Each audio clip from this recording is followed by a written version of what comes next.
ಸ್ವಲ್ಪ ಹಂಗೆ ನಿಂತ್ಕೊಳ್ಳಿ, ಹಂಗೆ ನಿಂತ್ಕೊಳ್ಳಿ.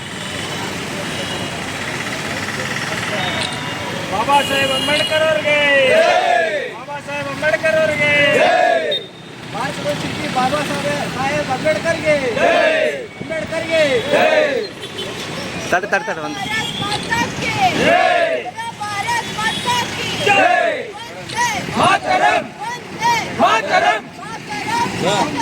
ಒಂದು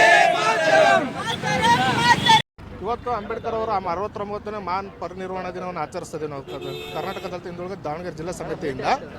ಹಾಗಾಗಿ ಡಾಕ್ಟರ್ ಬಿ ಆರ್ ಅಂಬೇಡ್ಕರ್ ಅವರು ಭಾರತದಲ್ಲಿ ಮೊಟ್ಟ ಮೊದಲ ಬಾರಿಗೆ ಅರ್ಥಶಾಸ್ತ್ರದಲ್ಲಿ PhD ಪದವಿ ಪಡೆದವರಲ್ಲಿ ಡಾಕ್ಟರ್ ಬಿ ಆರ್ ಅಂಬೇಡ್ಕರ್ ಮೊದಲನೇವರು. ಹಾಗೂ ಅರ್ಥಶಾಸ್ತ್ರದಲ್ಲಿ ಭಾಳ ನಿಪುಣತೆ ಹೊಂದಿದವರು. RBI ಇವತ್ತು ಏನಾರು ಇದೆ ಅಂದರೆ ಅವ್ರು ಅಂಬೇಡ್ಕರ್ ಕೊಟ್ಟ ಕೊಡುಗೆ. ಇವತ್ತು ಮಹಿಳೆಯರು ಏನಾರು ಇವತ್ತು ನಮ್ಮ ದೇಶದಲ್ಲಿ ಎಲ್ಲ ವಿಷಯದಲ್ಲಿ ರಾಜಕೀಯವಾಗಿ, ನ್ಯಾಯಾಂಗವಾಗಿ ಇವತ್ತು ಸುಪ್ರೀಂ ಕೋರ್ಟ್ ಜಡ್ಜ್ ಆಗಿ, ಹೈಕೋರ್ಟ್ ಜಡ್ಜ್ ಆಗಿ ಲಾಯರ್ಗಳಾಗಿದ್ದಾರೆ ಅಂದರೆ ಇವತ್ತು ಅಂಬೇಡ್ಕರ್ ಕೊಟ್ಟಂಥ ಸಂವಿಧಾನದಿಂದ, ಅಂಬೇಡ್ಕರ್ ಕೊಟ್ಟಂಥ ಒಂದು ಇದರಿಂದ ಸಂವಿಧಾನದಿಂದ ಆಗಿರೋದ್ರಿಂದ. ಹಾಗಾಗಿ ಅಂಬೇಡ್ಕರ್ ಅವರು ನಾವೆಲ್ಲರೂ ಸಂವಿಧಾನವನ್ನು ಪಾಲಿಸಬೇಕು. ಅಂಬೇಡ್ಕರ್ನ ಆದರ್ಶಗಳು, ತತ್ವಗಳನ್ನು ಇವತ್ತು ನಮ್ಮ ದೇಶದಲ್ಲಿ ಎಲ್ಲರೂ ಪ್ರತಿಯೊಬ್ಬರು ಅಳವಡಿಸ್ಕೊಂಡು ನಡೆದ್ರೆ ನಮ್ಮ ದೇಶ ಭಾಳ ಸುಭಿಕ್ಷವಾಗಿರುತ್ತೆ.